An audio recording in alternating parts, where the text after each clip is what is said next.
Shalom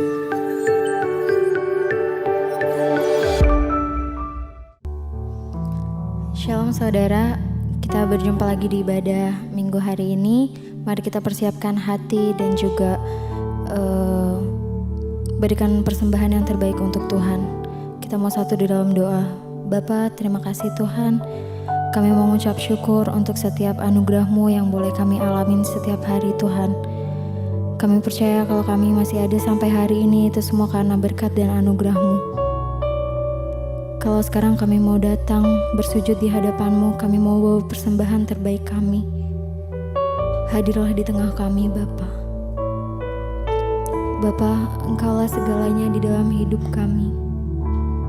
Kerajaan-Mu itulah bagian setiap kami. Engkau yang kami pandang selama kami hidup Bapa. Biarlah kita mau naikkan pujian ini, Engkau segalanya.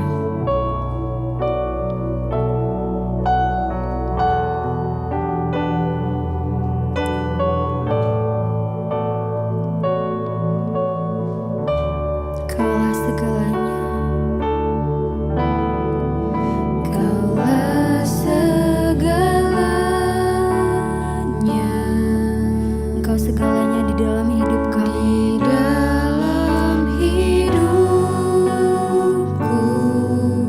Kerajaan-Mu, kebenaran-Mu, kebenaran-Mu itu bagianku. Kaulah yang kupandang, Kaulah yang kupandang selama mengasihimu, memuliakanmu, Bapa dan Rajaku.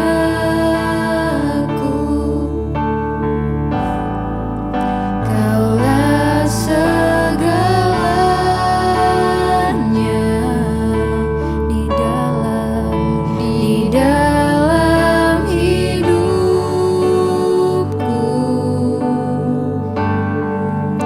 Kerajaan-Mu, kebenaran-Mu itu bagianku. Kau yang kupandang, Kaulah yang kupandang selama hidup kami, selama hidupku. Kami mau mengasihi-Mu, memuliakan-Mu, Bapa dan Rajaku. Mari kita naikkan pujian ini. Kaulah segalanya.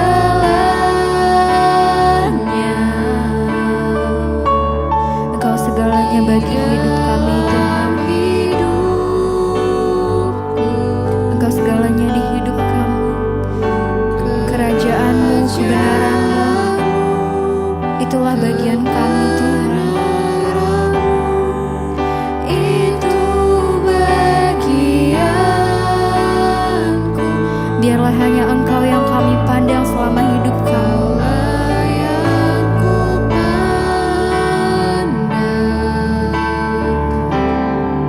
Selama hidupku, kami mau mengasihi-Mu, memuliakan-Mu, Bapa dan Rajaku.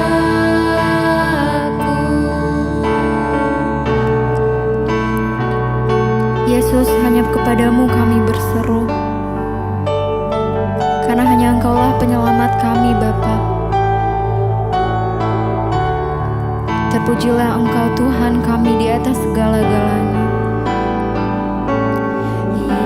Yesus, padamu ku berseru, Engkau penyelamat kami. Terpujilah Engkau Tuhanku. Terpujilah Kau Tuhanku, mulutku memuji nama-Mu sepanjang umur hidupku.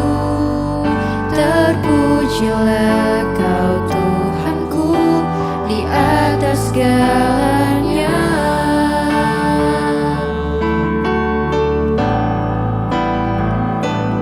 Yesus, padamu ku berseru, Kaulah penyelamatku. Terpujilah Kau Tuhanku, mulutku memuji nama-Mu sepanjang umur hidupku. Terpujilah Kau Tuhanku di atas segalanya. Mari sekali lagi.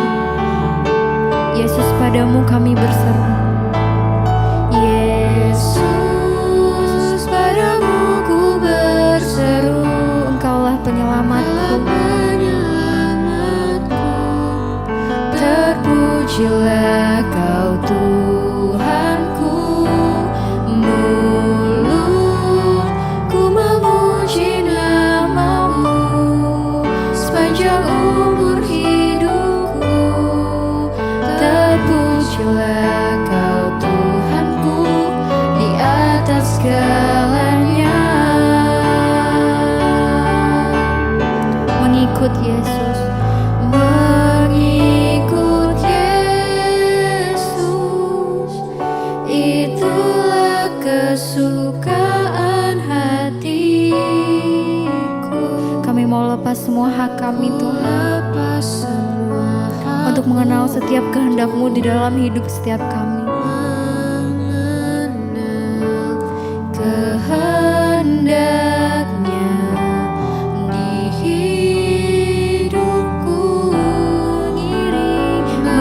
Mengiring Yesus, itulah kekuatan hidupku. Ku yakin anugerahnya mampu jadikanku hamba yang berkenan selalu.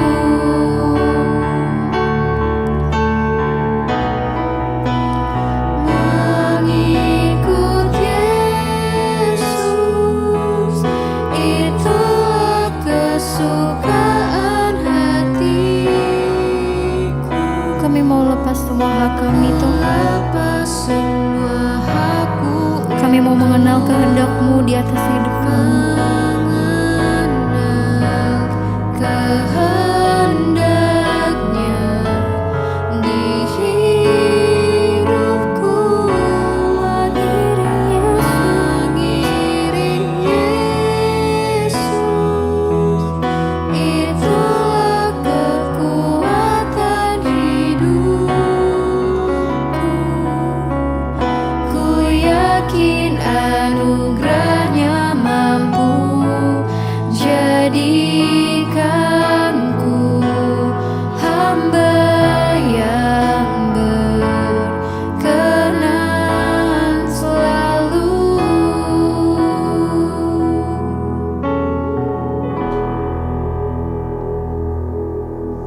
Terima kasih Bapa, kami tahu Engkau sudah memberikan begitu banyak janji-janji yang berharga dalam hidup kami.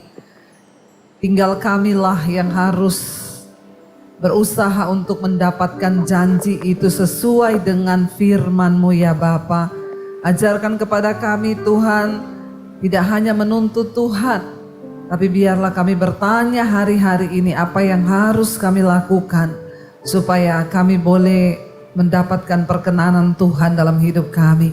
Kami tahu hari-hari ke depan semakin berat, tapi berjalan bersama Tuhan ada jaminan kepastian. Urapi hamba-Mu yang tidak ada apa-apanya, urapi setiap kami Tuhan. Roh Kudus, kami membutuhkan pengurapan-Mu di tengah kami. membuat kami mengerti akan seluruh kebenaran firman Tuhan. Di dalam nama Yesus, yang percaya Tuhan di tengah kita, memberkati kita, katakan bersama. Amin, amin, amin. Tepuk tangan buat Tuhan Yesus. Silakan duduk. Bapak Ibu yang terkasih, Shalom. Bagaimana kabarnya? Ya, saya bersyukur bisa ada di tempat ini. Terima kasih juga buat Ibu Gembala yang sudah mengizinkan saya boleh ada di sini. Ya, dan saya ingat ya, mungkin 10 tahun yang lalu ya, mungkin saya pernah ada di sini ya. Pada waktu itu almarhum masih ada Pak Yupo ya, dan saya bersyukur kalau sampai hari ini kita sudah melewati banyak musim dalam hidup kita. Dan kita yang masih ada, saya percaya kita melewati pandemi, tapi kita masih hidup itu karena Tuhan masih punya rencana atas hidup kita. Amin. Belum selesai. Kalau sudah selesai ya sudah dipanggil ke rumah Bapa. Siapa yang mau selesai sekarang? Ya, semua belum sadar bahwa belum selesai tugasnya ya. Kalau kita sadar kita belum selesai, maka kita harus serius hidup dengan Tuhan. Serius apa yang Tuhan mau untuk kita kerjakan. Bapak Ibu ya, kita memperingati bagaimana pencurahan Roh Kudus setelah Yesus naik ke sorga.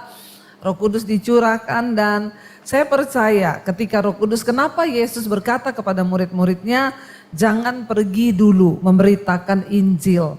Tunggu sampai engkau dipenuhi Roh Kudus, baru engkau boleh pergi. Ya, mengapa? Itu satu hal yang sangat serius sekali sampai Yesus melarang mereka untuk pergi sebelum dipenuhi oleh Roh Kudus. Nah, kita tahu bersama ketika sebelum Petrus dipenuhi Roh Kudus, waktu Yesus ditangkap, orang bertanya, ya ini juga muridnya. Petrus jawab apa? Aku enggak kenal dia.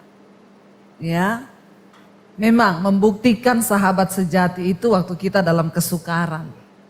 Ketika Yesus lagi dipuji-puji, banyak yang datang-datang ngaku murid, termasuk Petrus dan semua teman-temannya.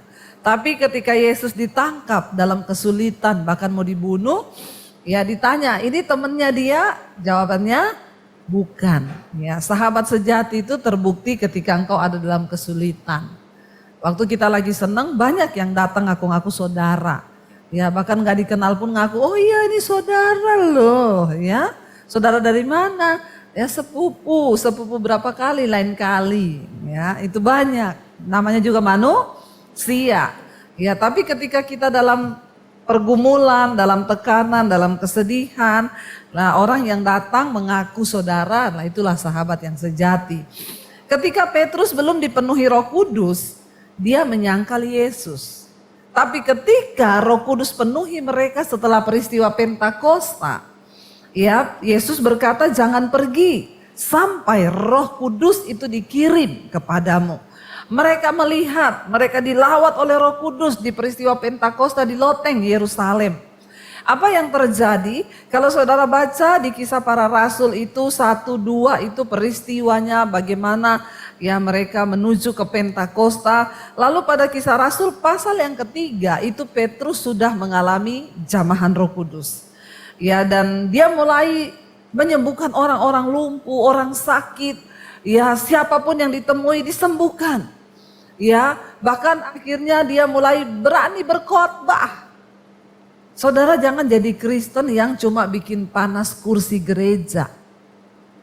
Lihat kanan kirimu. Ya, bilang kamu cuma bikin panas kursi gereja enggak?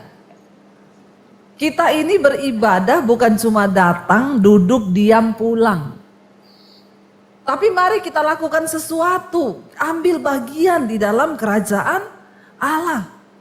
Ini masih banyak kursi yang kosong. Ya, ajak saudaramu, temanmu, tetanggamu. Mereka yang belum bertobat mungkin. Ya, 1-2 kali tapi dia menolak, Bu. Enggak apa-apa, coba terus. Ya, beritakan tentang Yesus. Tapi memang hidup kita dulu harus berubah. Karena kalau kita nggak berubah, kita nggak bisa ngajak-ngajak orang. Orang akan ngomong gini, lu aja masih ngerokok, lu aja masih hidupmu kayak gitu, ngajak saya ketemu Tuhan Yesus. Ya, hidup kita harus berubah. Supaya orang melihat, lalu kita ngajak orang akan menjadi kesaksian. Engkau dipanggil bukan cuma jadi Kristen yang tiap minggu ke gereja, pelayanan, tapi nggak ada dampak apa-apa dalam kerajaan Allah. Kita harus berdampak di dalam kerajaan Allah. Semakin kita berdampak, Tuhan akan semakin perluas kapasitas kita. Supaya semakin banyak kita berbuah. Amin. Ya, Yesus berkata, engkau itu ranting, aku ini pokok anggur. Barang siapa tinggal dalam aku, dia berbuah. Persoalannya banyak orang ngaku tinggal dalam Yesus, tapi kok nggak berbuah? Nah itu pertanyaannya. Ya, apakah kita sungguh-sungguh tinggal di dalam Kristus atau tidak? Ya, dan akhirnya Yesus bilang kalau dia berbuah, dia akan semakin dibersihkan supaya semakin banyak berbuah. Tapi kalau nggak berbuah jadi ranting kering akan dipotong dan dibakar di dalam api. Maka kebinasaan. Nah Bapak Ibu, akhirnya Petrus mulai menyembuhkan orang lumpuh. Dia ketemu orang dilayani. Ketika Roh Kudus memenuhi rasul-rasul, mereka mulutnya tidak tahan untuk menceritakan siapa Yesus. Harusnya kita juga begitu. Ya waktu kita jadi Kristen, kita dipenuhi Roh Kudus, ya, maka engkau akan pergi. Buahnya apa? Engkau tidak akan tahan ketemu orang, engkau akan cerita tentang kasih Tuhan. Masihkah itu ada dalam hidup kita ketika kita ketemu orang, kita bersaksi, kita cerita tentang Tuhan, ya, atau ya cerita tentang saham. Ya, banyak hamba Tuhan kalau ketemu yang diceritain saham, bukan Tuhan. Ya, ini jadi pertanyaan, apa yang kita ceritakan ketika kita berjumpa dengan orang yang kira-kira belum kenal Yesus, apakah kita bersaksi tentang siapa Tuhan? Ya, ketika orang dipenuhi Roh Kudus, maka dia nggak akan bisa tahan. Rasul-rasul pada waktu itu mereka dipenuhi Roh Kudus. Tadinya mereka orang-orang yang menyangkal Yesus, tapi ketika dipenuhi Roh Kudus mereka bercerita tentang siapa Yesus. Lalu kita lihat di Kisah Para Rasul ayat pasal yang ketiga, kita baca ayat 19 dan 21. Petrus berkhotbah di Serambi Salomo, ya. Ini isi khotbahnya. Ketika banyak orang di situ, lalu dia berkata kepada mereka, isi khotbah Petrus dia bilang apa di sana? Karena itu sadarlah dan bertobatlah supaya dosamu dihapuskan. Ya, lalu ayat yang berikutnya dikatakan agar apa? Tuhan mendatangkan waktu kelegaan dan mengutus Yesus yang dari semula diuntukkan bagimu sebagai Kristus. Sampai di situ saja dulu. Ya, Bapak Ibu, dikatakan di sana Petrus mulai berkhotbah di depan banyak orang. Apa isi khotbah Petrus yang diurapi Roh Kudus itu? Ya, dia bilang karena itu sadarlah dan bertobatlah supaya dosamu dihapuskan. Ini sebuah rahasia. Jadi Bapak Ibu, ternyata orang kalau berdoa minta ampun dosa tapi tidak bertobat, dosanya itu tidak dihapuskan. Amin. Jangan bermain-main dengan kasih karunia Tuhan. Yang orang yang dosanya dihapuskan itu dikatakan karena dia sadar dan bertobat, maka dosanya akan dihapus. Ya, tapi kalau orang berbuat dosa terus, ya, lalu minta ampun, diampuni, berdosa lagi, enggak.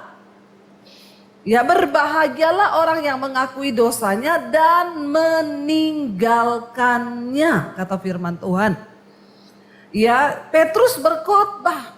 Dia bilang karena itu sadarlah, bertobatlah supaya dosamu dihapuskan. Keadaan yang paling berbahagia bagi seorang manusia itu adalah ketika kita ini dosanya dihapuskan. Ya, siapa yang banyak dosa di sini? Ya, banyak dosa semua ya, puji Tuhan ngaku ya, banyak dosa. Yang tidak ada dosa, ya, kalau ada yang angkat tangan itulah yang paling berdosa. Yang mengaku tidak ada dosa. Kita ini semua banyak dosa. Ya, dosa apa? Dosa ketidaksadaran. Seringkali dalam pikiran kita sudah menghakimi orang, dalam pikiran tuh sudah berdosa loh.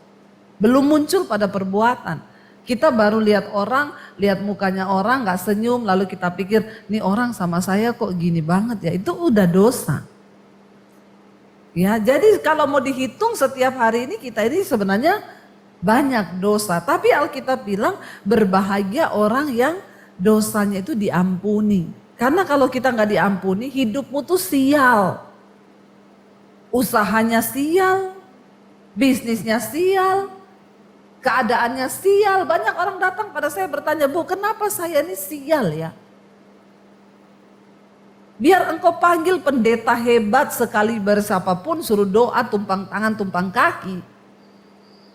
Kalau engkau tidak bertobat dan tidak sadar akan dosamu, maka keadaanmu akan sial terus.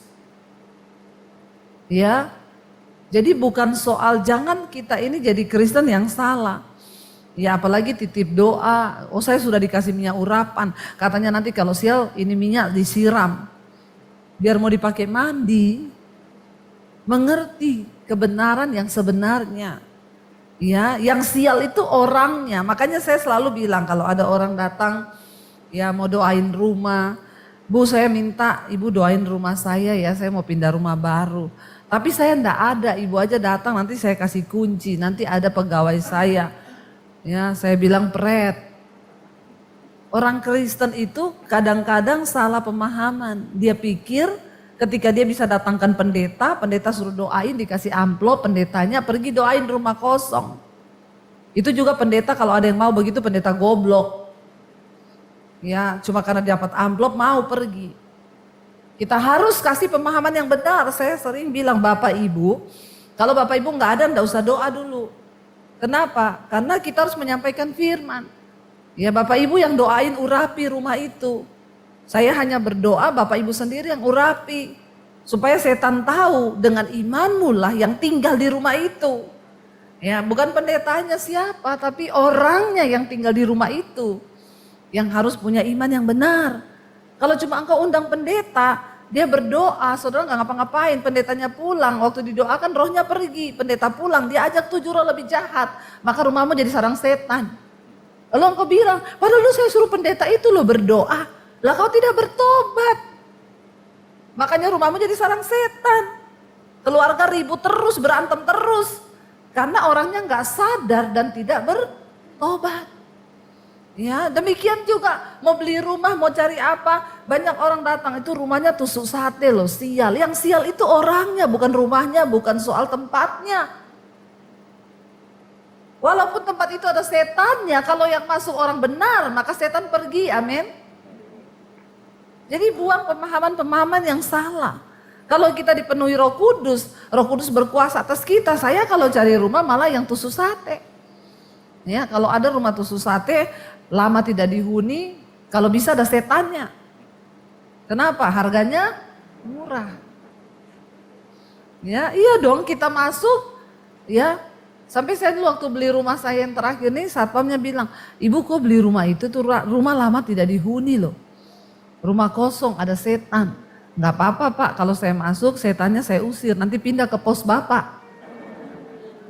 Dia bilang astagfirullah Bu, jangan begitu dong, makanya Bapak harus beriman. Kalau Bapak beriman, setannya nggak mau tinggal di pos Bapak, karena ada orang beriman di situ, amin. Jadi bukan pemahaman-pemahaman, berhenti punya pemahaman yang salah. Kalau kita ada dalam Roh Kudus, maka Roh Kudus akan memberikan kita pengertian.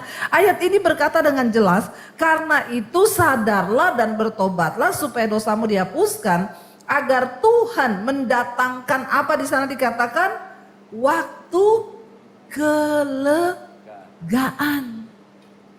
Siapa yang mau mengalami waktu kelegaan hari-hari ini? Nah, udah pengep nih Bu.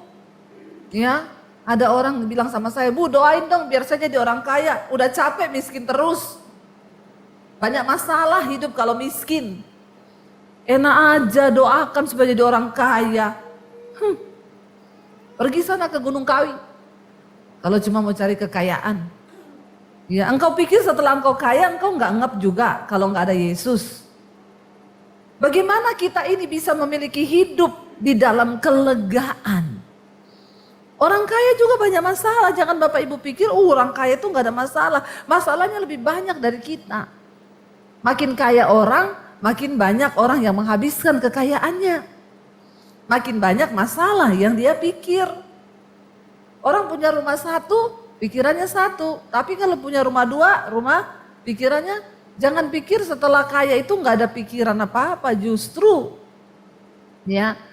Tapi dalam Tuhan Yesus ketika kita punya Roh Kudus, kita dikatakan di sana, kita dituntun kepada pertobatan, ya, kita dituntun kepada kesadaran akan hidup, lalu dibilang di sana kita ini akan dibawa Tuhan, ya, maka Tuhan akan mendatangkan waktu kelegaan. Amin. Ya, waktu kelegaan. Orang tuh kalau lega gimana saudara? Ya, lega itu, aduh, puji Tuhan, itu lega, amin. Kalau tanya tentang kelegaan mungkin kalau sama orang yang sakit bersalin. Ya itu sakit, minta ampun, tapi ketika anaknya sudah keluar, lega enggak dia? Aduh, lega. Ya, yang pernah hamil pasti tahu rasanya. Jadi kita tahu apa yang namanya kelegaan. Tanya lagi, apa itu kelegaan? Tanya sama yang dikejar-kejar debt collector. Ya, banyak yang tertawa ya, jangan-jangan lagi jadi sasaran. Ya, orang kalau dikejar utang, ya aduh itu rasanya ya. Dua hal yang membuat jantung berpacu dengan cepat, jatuh cinta dan jatuh tempo. Ya, tanya tentang kelegaan terus tanya sama orang yang punya utang. Nggak enak kalau sudah mau jatuh tempo itu dikejar-kejar, aduh ya, tapi kalau sudah lewat lega. Dan ayat ini berkata Tuhan menjanjikan waktu kelegaan. Kalau Tuhan yang berjanji itu bukan kelegaan yang sementara. Amin. Ini benar-benar kelegaan ya. Dalam kehidupan kita ini semua butuh kelegaan, bukan kekayaan. Karena banyak orang kaya juga hidupnya tidak lega. Amin.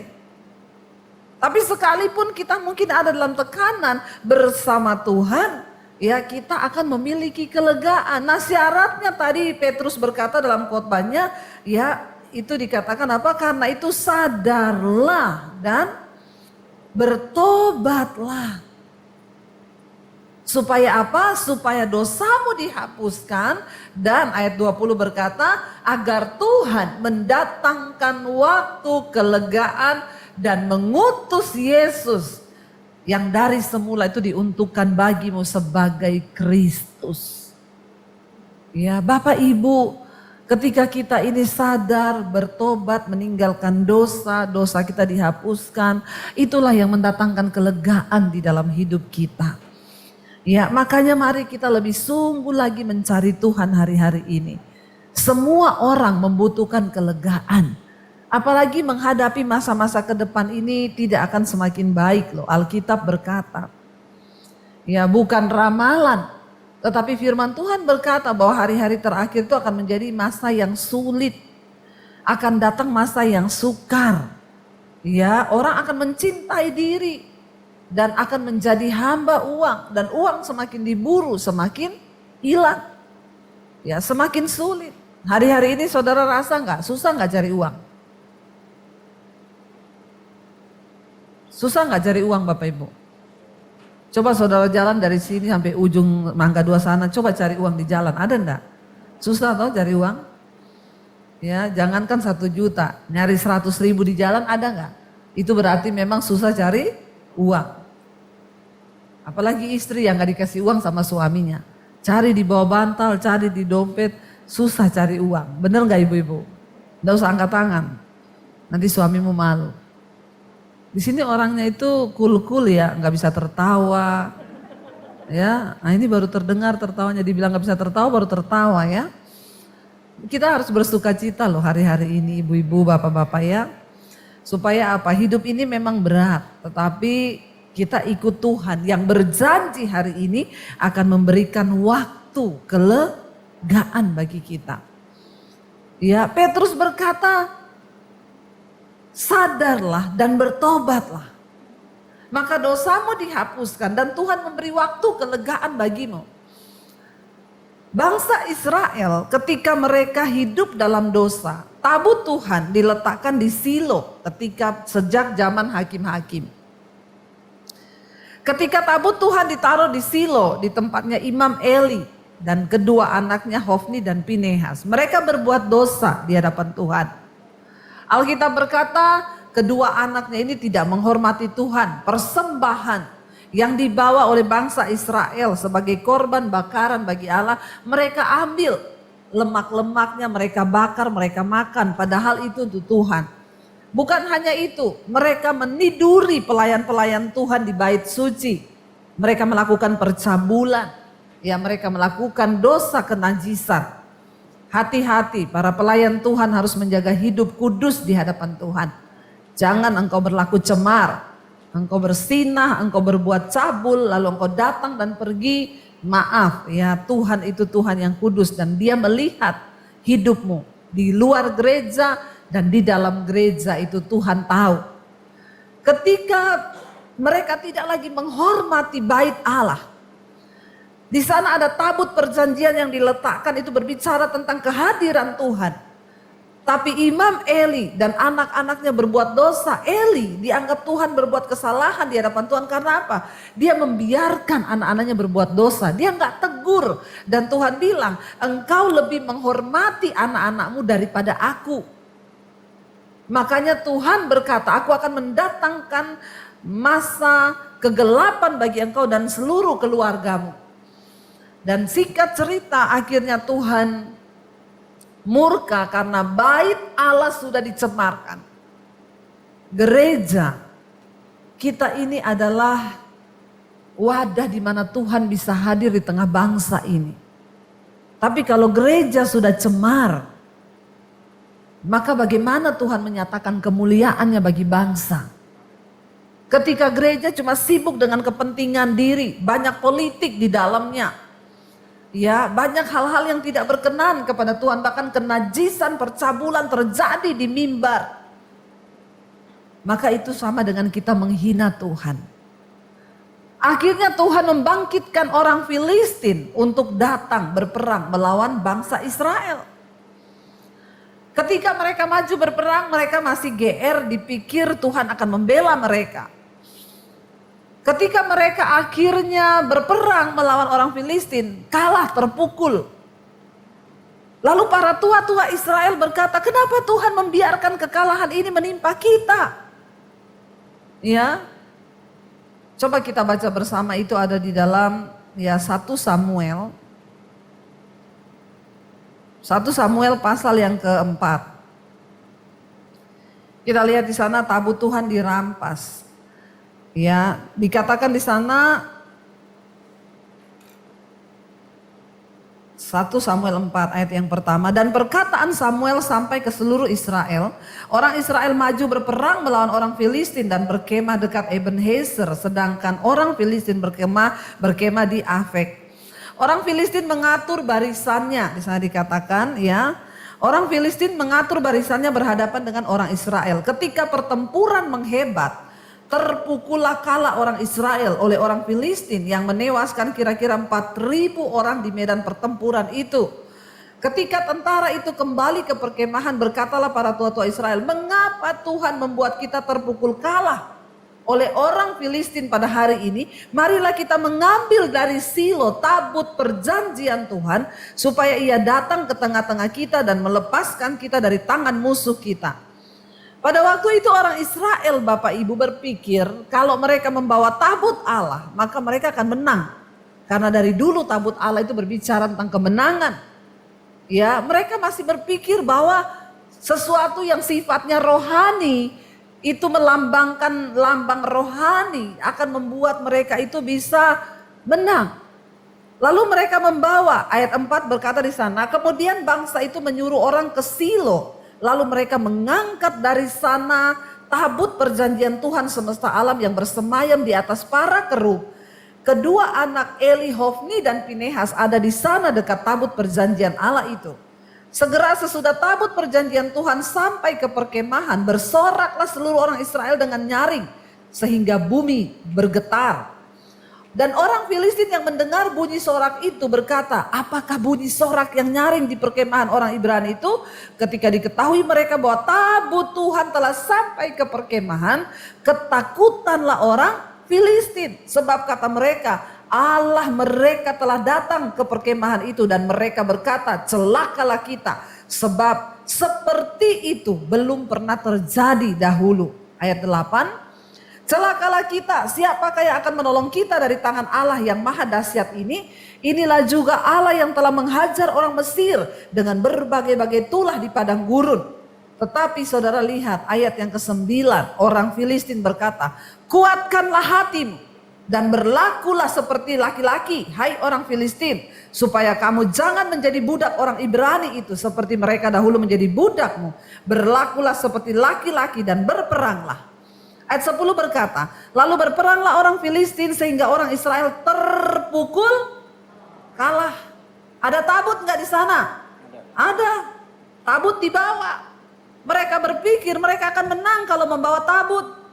Maaf Bapak Ibu, banyak orang Kristen sekarang berpikir dia datang ke gereja, dia masih menyembah Tuhan, tetapi hidupnya penuh dengan kekalahan dan kekalahan. Kenapa? Karena engkau tidak sadar dan tidak bertobat, sehingga Tuhan tidak mendatangkan waktu kelegaan kepadamu. Kalah, tabut dibawa. Lalu dikatakan di sana apa?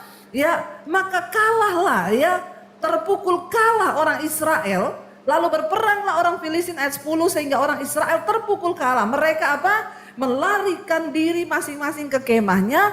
Amatlah besar kekalahan itu dari pihak Israel. Gugur berapa? 30.000 orang pasukan berjalan kaki. 30.000 mati terbunuh. Banyak gak itu? Banyak sekali. Rasanya Tuhan tidak membela mereka. Ayat 11 berkata, lagi pula tabut Allah dirampas dan kedua anak Eli, Hofni dan Pinehas apa? Tewas. Ya, apa yang Tuhan katakan? Mereka sudah berbuat jahat. Ya, bahkan mereka tidak lagi menghargai korban, mereka tidak lagi menghargai bait kudus, mereka tidak menghargai pelayanan. Gereja sudah tidak menghormati Tuhan, sehingga Tuhan mengizinkan bangsa Israel mengalami kekalahan. Tabut itu dirampas oleh orang Filistin. Dan anaknya Eli, Hofni dan Pinehas tewas. Ayat 12. Seorang dari suku Benyamin lari dari barisan pertempuran pada hari itu juga. Ia sampai ke Silo dengan pakaian terkoyak-koyak dari medan pertempuran loh. Dia lari ke tanah ya, dengan tanah di kepalanya. Ayat 13. Ketika ia sampai, Eli sedang duduk di kursi di tepi jalan menunggu-nunggu. Sebab hatinya berdebar-debar karena tabut Allah itu. Ketika orang itu masuk ke kota dan menceritakan kabar itu, berteriaklah seluruh kota itu. Ketika Eli mendengar bunyi teriakan itu, bertanyalah ia, keributan apakah itu? Lalu bersegeralah orang itu mendapatkan Eli dan memberitahukannya kepadanya. Eli sudah umur 98 tahun umurnya dan matanya sudah bular sehingga ia tidak dapat melihat lagi. Kata orang itu kepada Eli, aku datang dari medan pertempuran. Baru hari ini aku melarikan diri dari medan pertempuran. Kata Eli, bagaimana keadaan anakku? Jawab pembawa kabar itu, orang Israel melarikan diri dari hadapan orang Filistin. Kekalahan yang besar telah diderita oleh rakyat. Lagi pula kedua anakmu Hofni dan Pinehas telah tewas dan tabut Allah sudah dirampas. Sebelum kisah ini Tuhan sudah berkata kepada lewat Samuel kepada Eli, karena engkau tidak menghormati kekudusanku, kedua anakmu akan mati dalam waktu yang bersamaan. Dan itu betul-betul terjadi. Bukan hanya kedua anaknya. Hari itu pun Eli tewas. Alkitab berkata di sana, ketika disebutnya tabut Allah itu, jatuhlah Eli terlentang dari kursi di sebelah pintu gerbang, batang lehernya patah dan ia mati sebab telah tua dan gemuk orangnya. 40 tahun lamanya ia memerintah sebagai hakim atas orang Israel. Tidak sampai di situ. Adapun menantunya, perempuan istrinya Pinehas, anaknya itu, ya sudah hamil tua. Ketika didengarnya kabar itu bahwa tabut Allah telah dirampas dan mertuanya laki-laki serta suaminya telah mati, duduklah ia berlutut lalu bersalin mendadak saudara. Sebab ia kedatangan sakit beranak hari itu juga. Ketika ia hampir mati, berkatalah perempuan-perempuan yang berdiri di dekatnya, janganlah takut sebab engkau telah melahirkan seorang anak laki-laki. Tetapi ia menjawab dengan tidak memperhatikannya. Ia menamai anak itu Ikabod. Ya, katanya telah lenyap kemuliaan Tuhan dari Israel. Karena tabut Allah sudah dirampas dan karena mertuanya dan suaminya. Katanya telah lenyap kemuliaan dari Israel sebab tabut Allah telah dirampas. Ketika itu Bapak Ibu terjadi masa kesuraman di Israel 20 tahun lamanya. Apa yang terjadi? Samuel tampil dan orang Israel berkata, kenapa Tuhan meninggalkan kami? Kenapa dia tidak memberikan kami kelegaan? Lalu Samuel tampil dan berkata, hari ini bertobatlah dan kembalikan dan tujukanlah hatimu berbalik kepada Tuhan. Maka dia akan memberikan kepadamu waktu kelegaan itu. Orang Israel kembali bertobat dan apa yang terjadi? Tuhan memberikan kemenangan kepada mereka. Bapak Ibu, waktu-waktu ke depan adalah masa yang sulit. Saya undang para imam musik maju ke depan. Kita tidak akan bisa memperoleh kelegaan kalau engkau tidak sadar dan bertobat. Pesan firman Tuhan hari-hari ini tidak lain.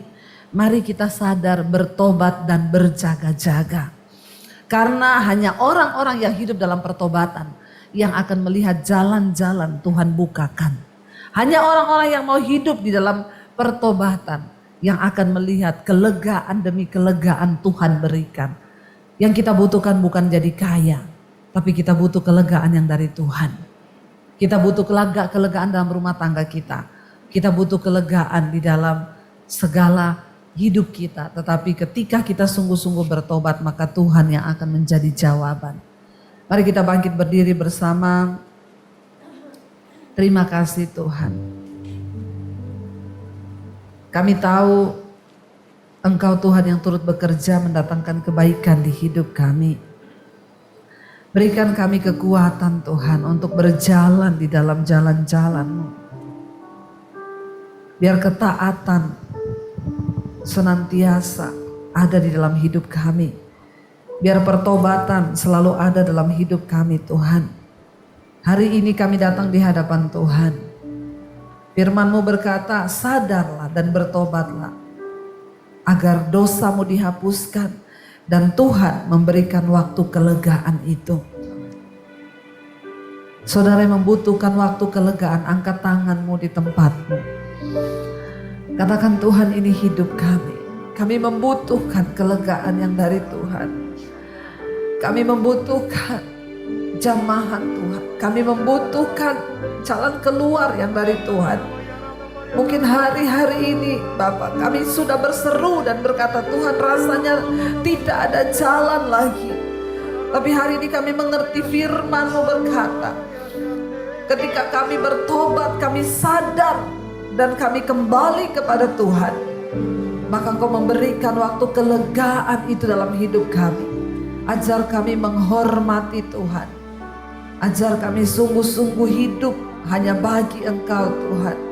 Terima kasih Tuhan, terimalah berkat dari Allah Bapa, cinta kasih dari Tuhan Yesus Kristus, penyertaan Allah Roh Kudus yang akan memenuhi hati dan hidupmu mulai hari ini, bahkan sampai kali yang kedua Tuhan Yesus datang menjemput kita, namamu tercatat di dalam kitab kehidupan. Di dalam nama Tuhan Yesus yang percaya diberkati Tuhan, katakan bersama, amin, amin, amin.